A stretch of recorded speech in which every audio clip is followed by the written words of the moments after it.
Olá pessoal, muito boa noite a todos. Aqui quem fala é o Wendel Suzano, sou analista de investimentos aqui na Valorama e vamos dar início ao nosso 10 minutos de economia aqui no canal da Valorama. Roda a vinheta.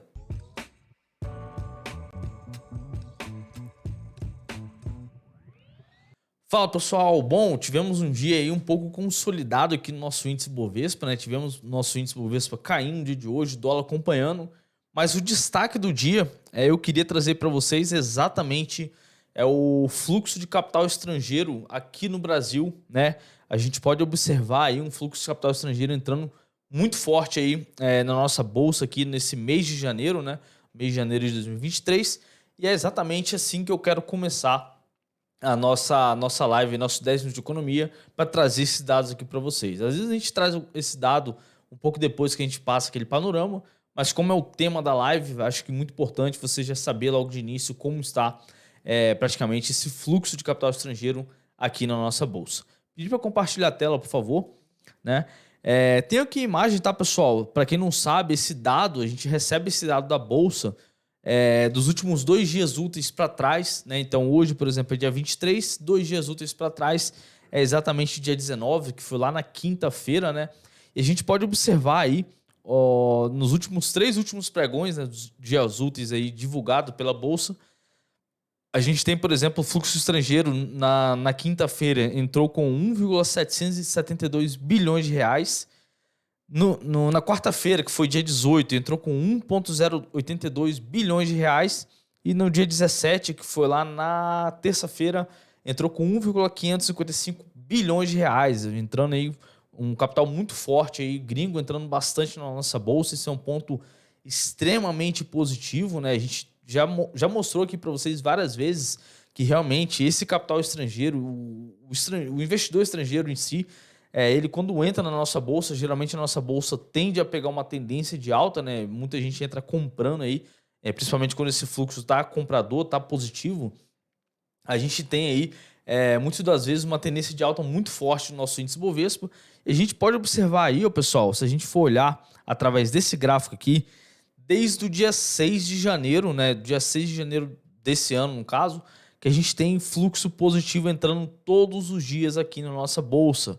Alguns dias tivemos aqui 945 milhões, outros dias 907, outros dias mais tímidos, como por exemplo esse aqui, 271 milhões, outros 400 milhões, mas principalmente eu quero destacar nos últimos três dias úteis aí que a gente recebeu esses dados, né? Que foram dia 19, dia 17 e dia 18, né? Praticamente esses 3 dias foram dias aí que tivemos um fluxo de capital muito forte aqui na nossa bolsa, né? Se a gente for olhar aqui o saldo do mês, olha só como é que tá. A pessoa física tá vendida, né? Tá negativa em 785 milhões de reais de fluxo. O institucional tá vendido aí, né? Praticamente tá na contraparte do investidor estrangeiro. O investidor institucional tá vendido em 5,312 bilhões de reais. Olha como é que tá o saldo do investidor estrangeiro aí no mês de janeiro, tá 7,820 bilhões. Instituição financeira tá 2,720,5 bilhões e outros aqui na casa dos 998 milhões de reais aí de fluxo de saldo do mês aí de janeiro, né? Então a gente vê, por exemplo, o estrangeiro continua muito otimista e isso exatamente impacta a nossa bolsa aqui, o nosso índice Bovespa, muita gente comprando, principalmente investidor estrangeiro. Se a gente for olhar aí, né, o pregão lá do dia 19, foi exatamente nesse dia aqui, na quinta-feira, o mercado subiu praticamente 0,62%, né? Então tivemos uma alta. O mercado abriu em queda, depois ficou bastante positivo e virou para alta, né? E fechou na casa do 0,62%.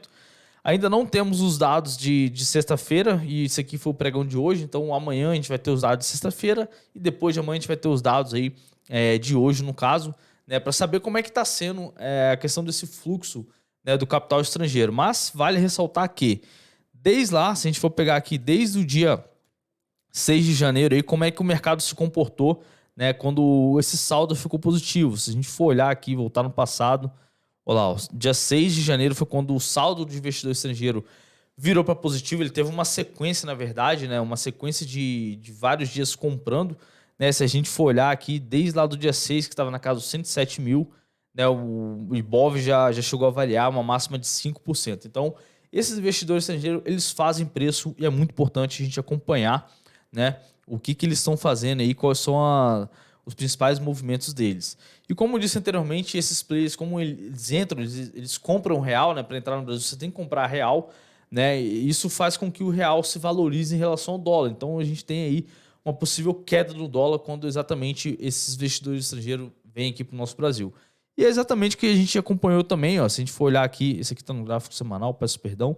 Se a gente for olhar aqui lá do dia 6 de janeiro, né? Olha só, quando o mercado começou a engatar uma forte queda aí, muito capital estrangeiro entrando, né? A gente vê, por exemplo, aí o dólar sofrendo bastante com isso, né? Então, isso aí está exatamente correlacionado tanto na alta do Ibovespa, tanto também na queda do dólar, e é um excelente parâmetro para a gente acompanhar aí, que a gente traz para vocês essas notícias praticamente todos os dias lá no nosso canal do Telegram, tá bom?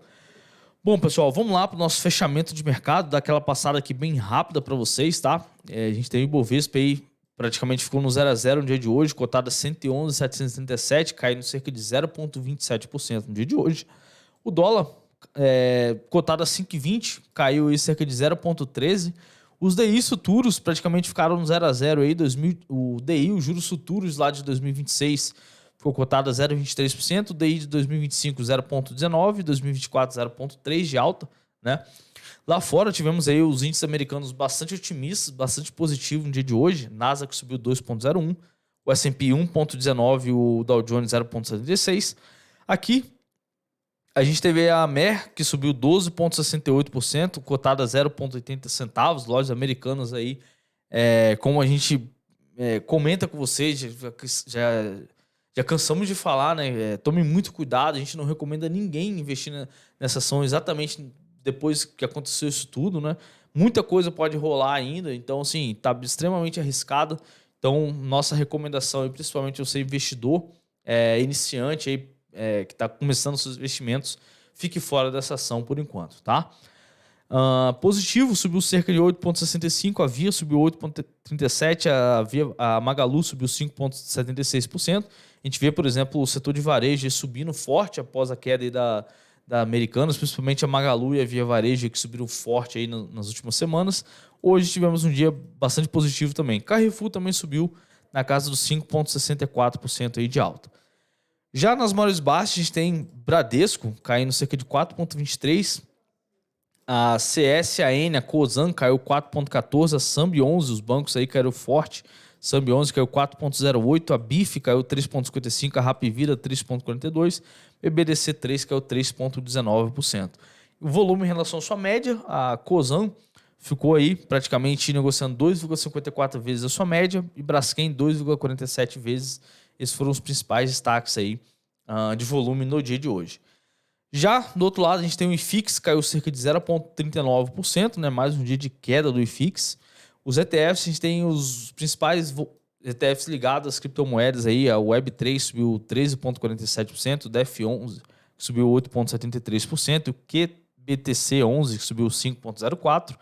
As BDRs, a gente tem a W2YF34 que subiu 25,5%, e a B2YN34 subiu 11,39%. Já nos commodities, o Brent valorizou 0,49%, o milho subiu 0,21%, e destaque negativo para a soja, que caiu cerca de 0,97%. Bom, pessoal, vamos lá para a análise técnica. O que aconteceu aí no dia de hoje? Como a gente viu aí, não tivemos grandes oscilações assim. O dólar chegou a testar a casa aqui do 5,17, né? Mas recuou, voltou a subir aí, né? E se a gente for olhar o Ibovespa tentou novamente se aproximar aqui dessa região, né? Dos 113.100 aqui, basicamente. Essa resistência que está muito forte para o Ibov ainda não conseguiu romper. Vamos ver se vai ter força suficiente, né? Para romper essa semana. Lembrando que isso aqui, caso venha romper nessa semana, tá, pessoal? Pode ser um excelente ponto de start de compra para o Ibovespa, tá? A gente vê, por exemplo, o fluxo de capital estrangeiro positivo, o dólar ameaçando cair abaixo dos 5,20, 5,15. Isso pode ser um ponto muito positivo para o nosso índice Ibovespa. Claro que, se nada de ruim acontecer até lá, né? Então vamos ficar de olho aí que esses são os principais pontos para o Ibovespa e também para o dólar. A gente tem aí esse suporte aqui, né? Dessa consolidação, que é um suporte que está extremamente forte. Então vamos ficar de olho aí para as próximas semanas, tá bom? Bom, pessoal, então eu me despeço por aqui. Espero que vocês tenham gostado desse vídeo. Não esqueça de deixar seu like aí, compartilhar, se inscrever no canal, que é muito importante pra gente, tá bom? Um grande abraço a todos e até mais. Tchau, tchau.